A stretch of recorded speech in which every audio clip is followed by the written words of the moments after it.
Hello, everybody. Mr. Rubo here, and today we are talking 2.9 still, but now we are just going a little bit more application of logs. So, big old paragraph here, but one useful property for logs is when dealing with exponential data. So, exponential data can be very challenging to display graphically because the values may start out very small, but then they grow super quick, right? Raising even just 2 to the fifth power, sixth power, much different than raising it to the first or second. Okay, very hard to show it. So it's very difficult to show a graph that has that.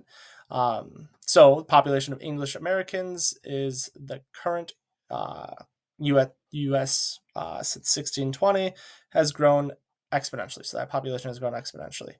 In 1620 to 1820 is shown below. T equals 0 is the year 1620. So you can see here that we have this exponential growth, right? This population growth.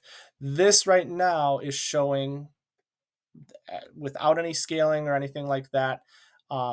It's a normal scale. So you can see the X's go up by 20s, the Y go up by 1,000,000.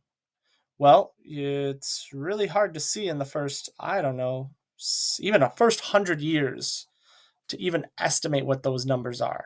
Very difficult to do because they're just so tiny compared to at 200 years where it was about 7 million, right? So this is where logs can come into play. And that's where if we rescale, you'll notice this guy is scaled by powers of 10, okay?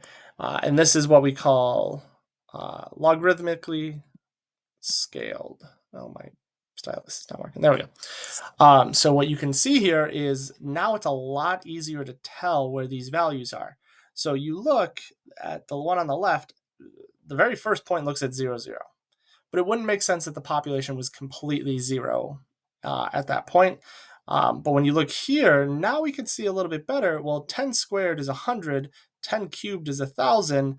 Oh, look at that.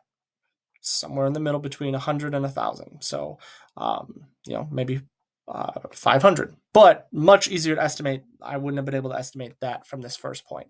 And you could do the same as we kind of see. You'll notice it's a lot easier to estimate these values, especially these small ones, compared to this, right?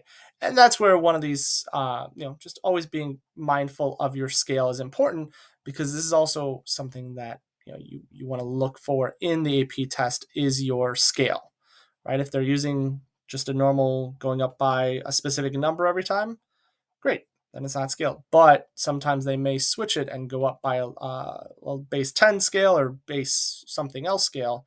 You just got to pay attention to it and then interpret your data that way. Okay. So yeah, that's all this video was just about log graphs, log scaling graphs with a log model. All right. Thanks for watching. Have a good day.